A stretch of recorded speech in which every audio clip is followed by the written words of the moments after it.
안녕하십니까. 하이퍼립입니다. 자, 정시 컨설팅 12번째 시간으로 나무보다 숲을 보라 라는 주제로 설명을 좀 드리도록 하겠습니다. 이 말은 무슨 뜻이냐면 정시는 데이터, 데이터는 숫자, 그리고 나의 성적을 가지고 있기 때문에 성적을 통해서 계속 수치가 변화되는 추이를 계속 추적하겠죠. 지금 아마 많은 분들이 학생이나 학부모님들이 하루 중에 하는 대부분의 시간이 컴퓨터에 앉아서 모의 지원하고 모의 지원한 결과가 어떻게 바뀌는지를 계속 지켜보고 계실 거예요. 그러다 보니까 결국은 자신의 성적에만 대부분 집착하게 되다 보니까 전체의 입시를 이해하지 못한다. 결국은 추가 합격을 위해서는 나보다 좀 더 높은 성적, 내 성적 때보다 조금이라도 높은 성적의 대학을 합격하기 위해서는 전체적인 숲을 봐야 되거든요. 그림을 봐야 되고 어떻게 학생들이 이동하는지를 알아야만 되기 때문에 추가 합격을 하기 위해서 또는 정시 지원을 하기 위해서 꼭 필요한 게 본인의 성적뿐만 아니라 가나다군의 이동 가능성 또는 교차 지원의 가능성을 파악하는 게 매우 중요하다고 생각합니다. 오늘 영상의 기본적인 자료가 되는 내용은 제가 유튜브 하단에 그 블로그로 가는 링크를 걸어놨습니다. 그 링크를 가시면 저희 블로그에 제가 컨설팅할 때 사용하는 인문계 자연계열 가나다군의 이동 가능성, 그 다음에 자연계에서 인문계로 교차 지원을 하게 되는 A, B, C 구역에 대한 차트가 설명으로 있습니다. 그거 보시면 아마 좀 더 도움이 되실 거라고 생각하고, 항상 여러분들이 원서 지원하게 될 때 제가 그 다운로드 받을 수 있도록 올려놨었던 그 가나다군의 이동 가능성이나 교차 지원에 관한 내용을 참고하시면 도움이 되실 겁니다. 자, 그럼 이제 하나씩 설명을 좀 드려보도록 하겠습니다. 자, 첫 번째는 지난 시간에 공부했었던 내용을 조금 복습하고 지나가도록 하려고 해요. 지난번에 제가 상향점과 하향점이라는 점에 대해서 설명을 드렸죠. 그러니까 어떤 학과가 아래에서 위로 원서를 쓰는 학과냐, 또는 위에서 아래로 원서를 쓰는 지점이냐, 여기에 따라서 결과가 많이 달라진다고 말씀을 드렸어요. 결국은 뭐냐면 377점이라는 학과가 376점, 375점인 학생들이 원서를 쓴다면 그러면 올해는 어떻게 돼? 추가 합격 가능성이 낮아질 거고, 그리고 내 성적이 375점 이하의 성적이라면 나는 합격할 가능성이 없을 거예요. 그런데 만약에 377점인 학과를 378점인 학생들이 하향 지원을 한다. 378점이 왜 하향 지원을 해? 이렇게 생각하시는 분들도 계실 수 있지만 378점이 377점에 하향을 하는 목적은 말씀드렸던 것처럼 모집 단위 내의 상위 구간, 다시 말해서 이탈 구간이기 때문에 이 이탈 구간은 대학의 목적이 없어요. 그렇죠? 이 대학의 목적이 있는 것이 아니라 여기는 일단 합격을 목적으로 삼는 거고, 이 학생들의 목적은 바로 상위 대학의 목표를 두고 있기 때문에 결국 이 대학에 안정 지원을 하기 위해서는 본인의 성적대보다 조금 더 낮은 지점의 원서를 써서 안정 지원을 꾀하는 경향성이 매우 강합니다. 그렇기 때문에 우리가 일반적으로 알고 있는 어떤 특정 대학에서 가장 성적이 높은 학과라는 학과는 사실상 평균 점수는 높은 점수지만 최저 점수는 사실상 제일 낮은 학과가 될 가능성이 높아요. 그렇기 때문에 보통 378점 정도를 맞은 학생이라면 상위 대학을 목표로 삼게 되고, 그럼 377점에다가 하향 지원을 하죠.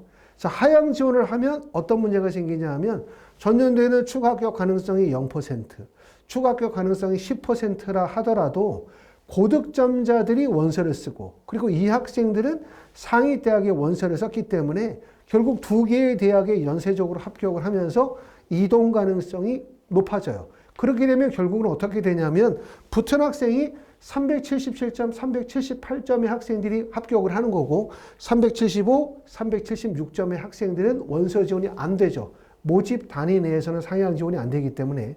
그렇기 때문에 낮은 성적대, 다시 말하면 368, 369점대에서도 합격을 할 수가 있다. 그래서 결국은 우리가 상향 지원을 하려고 한다면 뭘 알아야 되냐면, 내가 나의 성적대보다 높은 구간의 상향 지원을 하려고 할 때 꼭 알아야 되는 것이 과연 이 학과가 하향 지점이냐 상향 지점이냐를 꼭 이해해야 된다 라고 말씀을 드렸어요. 지난 시간에 이제 영상을 올렸기 때문에 저 못 보신 분들은 그 영상을 참고하시기 바랍니다.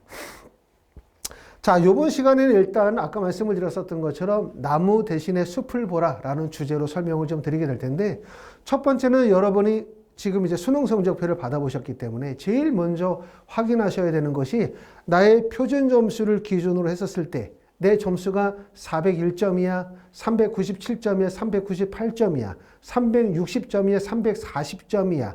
어떤 성적이든 관계가 없어요. 내 성적에서 내가 지원하려고 하는 대학에서 나의 위치가 과연 어디에 있는지를 정확하게 알아야 돼요.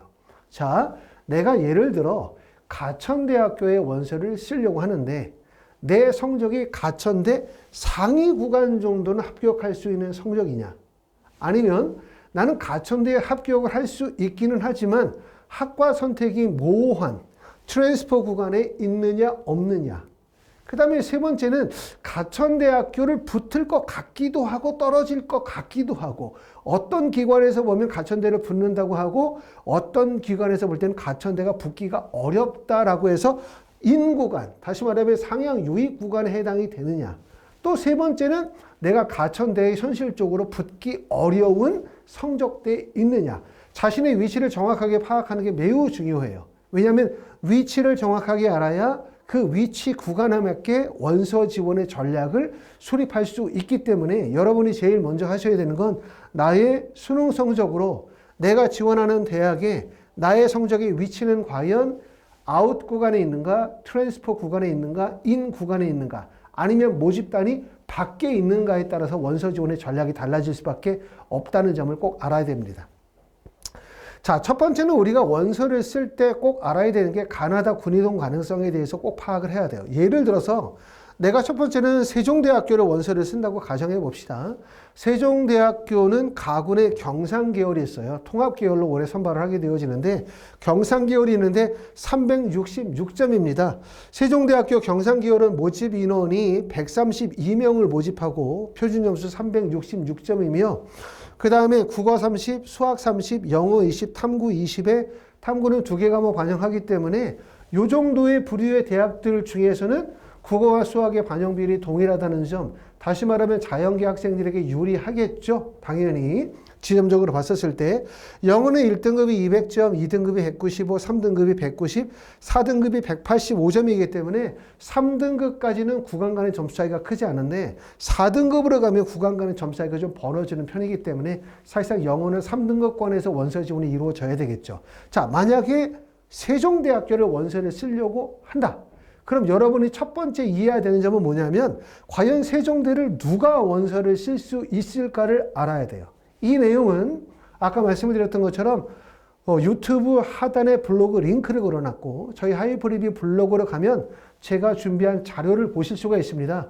여러분이 원서 지원 결정할 때 하나씩 동그라미 쳐가면서 지도를 그려서 추적을 해보시면 실제 학생들이 어떻게 이동할 수 있을지를 상상할 수가 있어요. 결국은 입시는 상상력이 필요해요. 상상력이. 그렇죠? 추론 능력이 필요하기 때문에 그런 추론 능력을 키우는 데 도움이 될 거라고 생각하고, 첫 번째는 상향 유입이 가능한 지점을 봤더니 세종대학교 366점의 원서를 쓸 수 있는 지점이 가군에서는 국민대학교 정치외교학과나 가천대학교 심리학과, 인하대학교 영어교육학과에서 나군에서 원서를 쓸 수 있고, 다군으로 봤더니 다군이 한국외대 글로벌 국제금융이나 또는 아주대학교 불어불문학과 등에서 원서를 쓸 수가 있어요. 이렇게 보면 자, 이 지점이 결국은 뭐냐면 세종대학교 가군의 경상계열은 많은 학생들이 유입이 이루어지는 지점이겠다라는 추측이 들죠. 왜냐하면 대부분의 대학들이 어떤 대학들이야? 사실상 서울권을 벗어나는 경기권의 대학들에서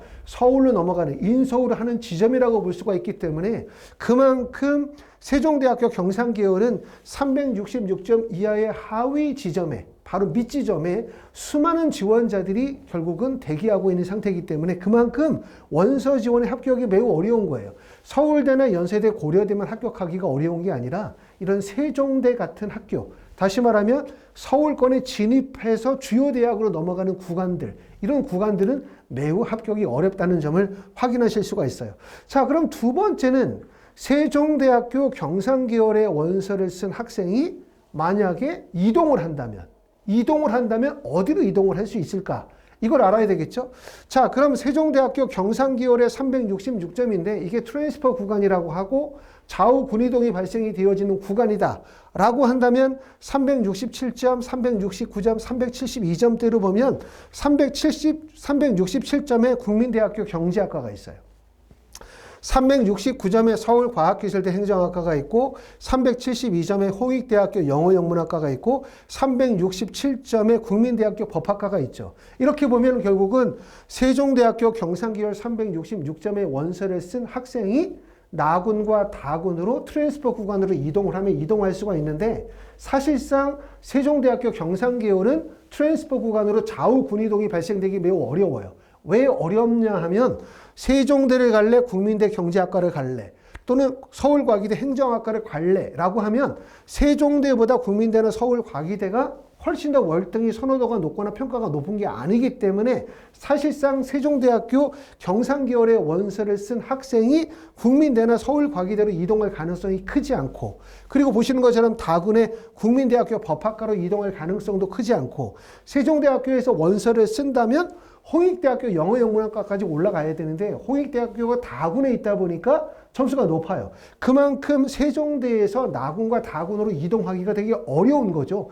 세종대는 결국은 뭐냐면 유입지점. 그쵸? 이 유입지점에서는 유입하려는 지원자나 대학의 숫자가 엄청나게 많지만 좌우로 이동하게 될 때 이동 경로가 막혀 있다는 얘기예요. 그만큼 그렇게 보실 수가 있고, 자, 그 다음에 그러면 아웃 구간 어떤가? 상향 이탈 구간은. 자, 세종대학교 경상계열의 원서를 쓴 학생이 트랜스퍼 구간에서 자신의 표준 점수에서 1.2점 정도의 옆 구간이 아니라 조금 더 높은 구간에 도약을 하게 된다면 어디를 갈 수 있냐면 세종대학교에서 동국대학교 사학과의 원서를 쓴다. 371점입니다.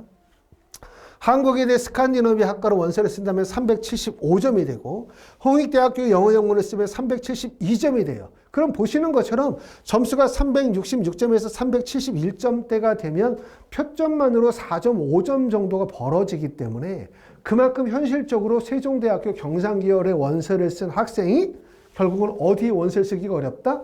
동국대학교에 원서를 쓰거나 한국외대에 합격할 가능성이 그만큼 떨어지는 거예요. 그럼 여기까지 보면 뭘 이해할 수 있냐면, 아, 세종대학교 경상계열은 막힌 구간이구나. 막힌 구구나.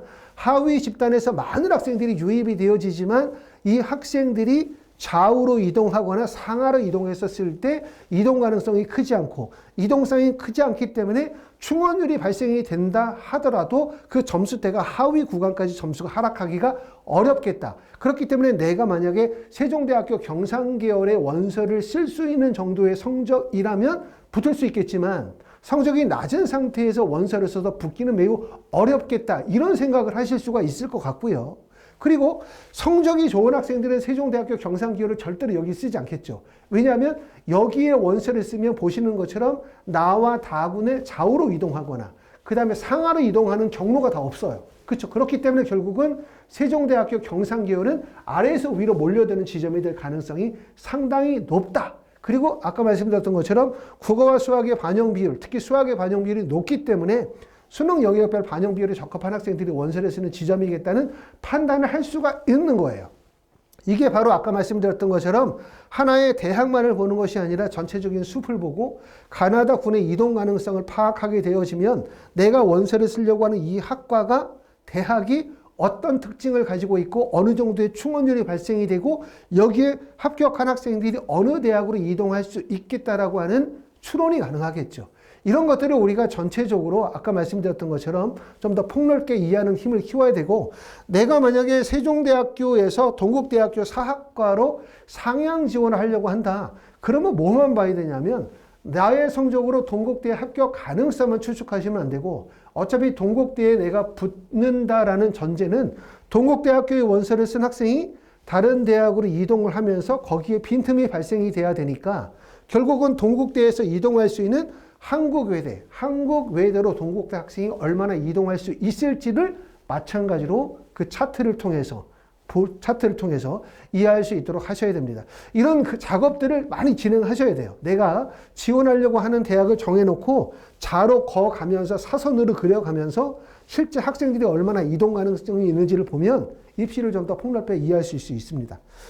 자, 그리고 다음으로는 교차 지원에 대한 거. 교차 지원이라고 하는 거는 특히 올해는 제가 지난번에도 설명을 드렸지만 올해는 국어가 어려웠어요. 전년도의 표점보다 표점 자체가 150점으로 매우 높아진 상태이고 또 수학은 전년도보다 조금 더 어려웠지만 이 불수능의 상황, 국어가 어려워졌음에도 불구하고 특히 1등급, 2등급, 3등급에서 인문계와 자연계 간의 학력 격차가 같은 등급 내에서 인문계, 자연계 비율이 매우 큰 차이가 나거든요.